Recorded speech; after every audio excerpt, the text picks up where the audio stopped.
佛陀破例允许女性出家，却留下一句震惊后世的预言：正法本可住世1000年，因女性出家，仅剩500年。这是性别歧视，还是另有深意？历史中比丘尼们究竟如何改变佛教的命运？而今天我们能否揭开这个千年谜团？阿难尊者向佛陀报告：世尊，大爱道同意终身遵守八敬法。阿难，如果女性没有在我的教下出家，清净的梵行可以长久住世1000年，但因为现在允许女性出家，这清净的梵行将只剩下500年。就像家中女性多而男性少，更易遭盗贼侵入。就像稻田和甘蔗田，得了会传染的病菌，必将很快枯萎。同样的，女性出家后，梵行也会缩短存在的时间。所以我提前为比丘尼制定八敬法，令他们终身奉行。就像先给大河造好堤坝，防止日后泛滥。这里佛陀又给人们留下了一个千古谜团。佛陀真的说过这样的话吗？这大概率的确是佛陀说的，因为很多版本都有类似的内容。如果说延续500年，那么在公元元年前，教法就应该消失了。但我们现在还能追溯到佛陀当年都说了什么，做了什么。当然比较费劲，没有科技的发展，没有几代人的研究，没有像我这样刨根问底，历史中大多数人都被忽悠了。这里有好几个问题。第一问，正法原来能延续1000年，现在只剩下500年，是因为女性出家导致的吗？也就是说，这两个有因果关系吗？实际上，真正导致正法衰败的原因是什么？内因是僧团纪律松弛，部派分化。所谓正法只能存续500年，并不是过了500年，一下子突然就不行了。教团之后的发展情况，在宗教史里也提到了。佛陀入灭后，先是第一次结集，然后因为时事非法进行第二次结集，之后又分裂成几十个部派。僧团慢慢倾向于哲学化、理论化和宗教化，后期更是吸收了大量的民间信仰，越来越迷信了，失去了佛陀真正教法的理性和实用的特点。外因是婆罗门教复兴，逐渐变成了现在的印度教，当时的王权支持婆罗门教。在上面，僧团失去了王权的支持；在下面，过于理论化、学院化，又失去了百姓的支持。再加上穆斯林的入侵，大量的比丘聚集在那烂陀寺等大寺院，高墙深院。那烂陀寺一旦被攻破、被毁，僧团的中坚力量直接被一锅端了。但这些和女性出家有什么直接关系吗？没有。第二问，建立僧团之后的500年左右，正是公元元年前后，大乘逐步兴起，很多难传的就拿这条攻击大乘。你看，佛都预言了，后期的这些都不是佛说的，时间线还挺吻合的。从历史和文化发展的角度来看，大乘和密的确是几百年后逐步发展起来的，这点是确定的。如果你坚信整部大藏经都是佛说的，坚持什么2转大乘、3转密乘，那算你赢，我不跟你辩。那么大乘、密乘就是不清净的吗？就是教法的倒退吗？不能简单的这样说。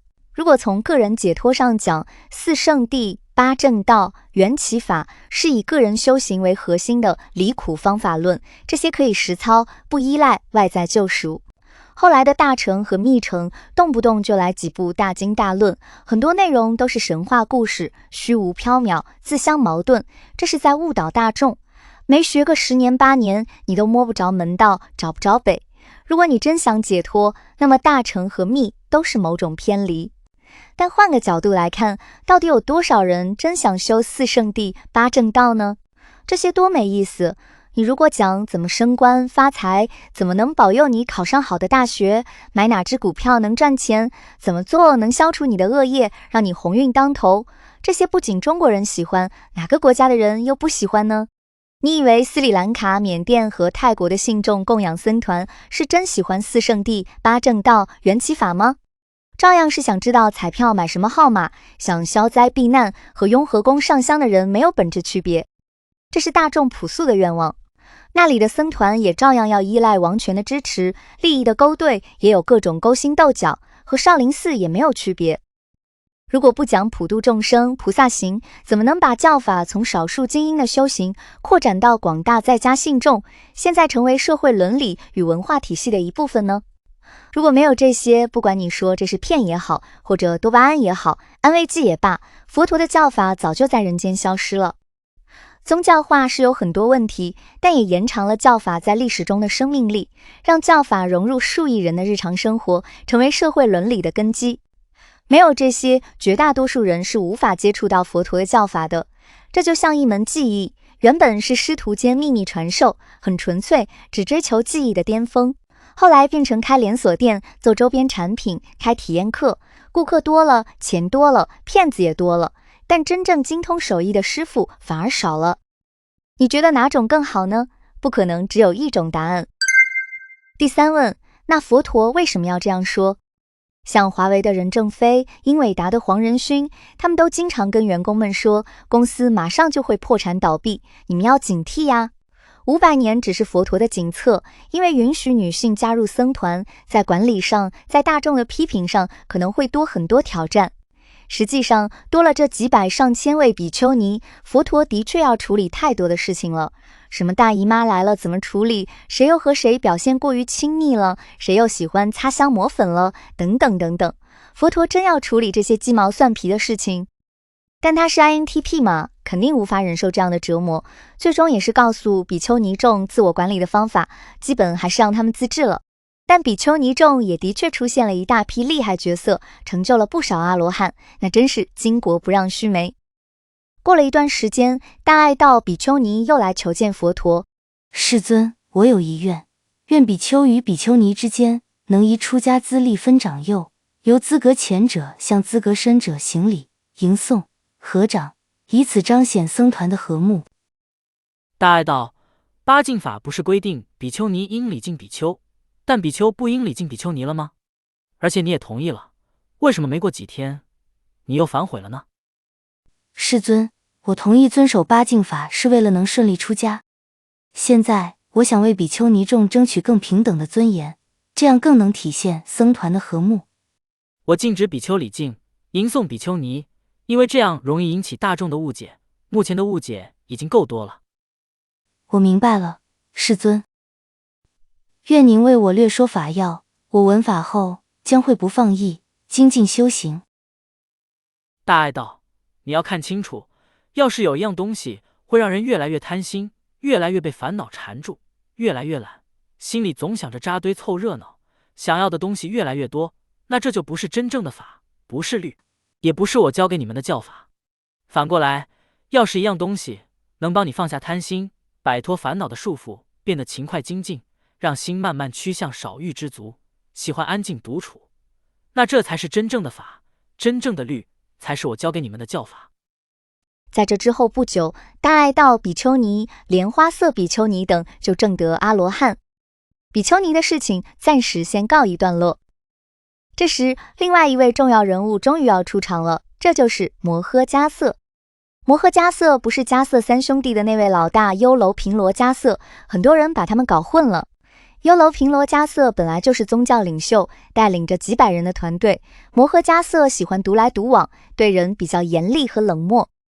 我出身于婆罗门种姓，我和妻子都接触了一些耆那教的教义，厌倦在家的生活，也厌倦了婆罗门的生活。我们不想每天耕种经营，想过上清净的梵行，寻找真理，所以我们都把头发剃了，准备出家。我的妻子跋陀迦比罗选择了跟耆那教的女尼住在一起，但我们俩都没有正式在耆那教出家，因为我们对耆那教的教义都有所保留。我也不满意他们自我折磨的行为。我四处寻师访道，这时我听说沙门乔达摩的教法，我认为这比大雄的法义要高明得多，所以我希望能拜乔达摩为师。一天，我听说沙门乔达摩就在我附近的多兹塔，我很兴奋，急忙向那里赶去。我看到一位比丘披着破布拼接而成的粪扫衣，正在那里盘腿禅修。他面目安详，我知道他就是我要寻找的沙门乔达摩。我跪在他面前，跟世尊说：“大德，请您做我的师父，我愿做您的弟子。”很好，迦叶，做弟子要诚实，不要自欺欺人。没有到达的境界，不要说自己到了；没有看见真理，不要说自己看见了。只有真正如实知、如实见，才可以这样说。你要时时对一切比丘保持谦卑与惭愧之心，这样修行才能稳固。是，世尊。只要听到任何有益与善相关的法，而不仅仅是我的话，就要以法为目标，全心全意去思维，用心体会，而不仅仅是被动的听。不管是行住坐卧，都保持正念正知，不是枯燥的专注，而是带着清安、喜悦、柔和的觉知状态。从现在起，你就这样好好练习。如果有更进一步的体会，再向我汇报。这几天我就住在前面的树林里。世尊说完，从座位上站起，前往不远处的树林里。之后7天里，我精进的禅修，保持正念正知。如果饿了，就出去乞食，回来后又继续禅修。到了第8天，我终于升起了解脱的智慧，自证自知，证得阿罗汉果。我来到世尊所在的森林，将自己的袈裟叠成4折，充当坐垫，恭敬献上。世尊，请坐在这里，愿此带来长久的利益与安乐。世尊坐下，摸了摸那块袈裟，说：迦瑟，你的袈裟很柔软啊。世尊，若您怜悯我，请收下这件袈裟。那你愿意接受我身上这件粗部分扫衣吗？我太愿意了。就这样，我把我的袈裟献给了世尊，同时接受他那件粗部分扫衣。之后的几个月里，我继续用功，成就了四禅八定和天眼明、宿命明、路径明这3明，成为真正的具解脱者。摩诃迦瑟的前妻跋陀迦比罗当时就住在祇园精舍附近的耆那教女尼团体里。她知道摩诃迦瑟已经证得阿罗汉，又听说了佛陀接受比丘尼出家的消息。她之前和大爱道等比丘尼接触过，她更喜欢比丘尼团体，因此就离开了耆那教，受戒成为比丘尼。在精进禅修一段时间后，跋陀迦比罗比丘尼说：看见世间有种种苦难，我与迦瑟2人一同出家。迦瑟接受了佛陀的教法，心安住于禅定之中。他能知道前世的情况，无论是在天上还是在地狱。迦瑟已彻底断尽生死流转，该做的都已完成，证得了殊胜的智慧，依靠这智慧成就了3明，成为了具备3明的修行成就者。我跋陀迦比罗同样具备3明，已超越生死的束缚，降服了心魔，今后不再轮回，能自在调御身心，证得寂静涅槃。这里插一个小插曲，有会员问：大爱道带着释迦族的女眷去找佛陀出家，耶输陀罗不在其中吗？这是个好问题，也是个重要的问题。先说答案，他不在其中。如果在阿含和巴利经典里肯定会有记录，但可惜的是没有。经典的沉默未必是遗忘，只是避而不谈。虽然过了好几百年，有人为了维护佛陀的颜面加了一笔，说耶输陀罗证得阿罗汉云云，但无头无尾，只有个别版本有，很明显是后来增加的。还有本生经加上了耶输陀罗在前世做了很多承诺，他们前世有多恩爱的情节，这些肯定是后来杜撰的。也就是说，实际情况是耶输陀罗终身未出家，也未真正谅解佛陀，甚至在情感上拒绝再接近他。但我认为这才是人正常的反应，他们都是活生生的人，哪位妻子哪位母亲遇到这样的事情，这才是正常人的反应，这样已经是很克制的。这是人性，也是历史中的真实阴影。对于 INTP 来说，他们追求理性和逻辑，真理比家人更重要，不能因此否定他们的品格修养。比如爱因斯坦，他的家人也不幸福，他也不怎么关心家人，还保持着一些暧昧关系。但爱因斯坦给世界创造了很多价值，这是无法抹杀的。世界上并没有完美的人，也不存在完美的人格，除了人为粉饰的。你在这方面拥有长处，在其他方面可能就是短处。古今中外所有的大师、政要和名人，他们都不完美，他们都曾经犯了很多错，毕竟都是血肉之躯。很多细节你甚至无法直视。让宗教归于宗教，让事实归于事实。所以佛陀说，因为女性出家，正法从1000年缩短为500年，是提醒大家，僧团的管理制度必须和社会与时代匹配。这既不是科学预言，也不是历史必然，女性更不需要顶这个锅。正法还有，现在关键是你想不想修？下集再见。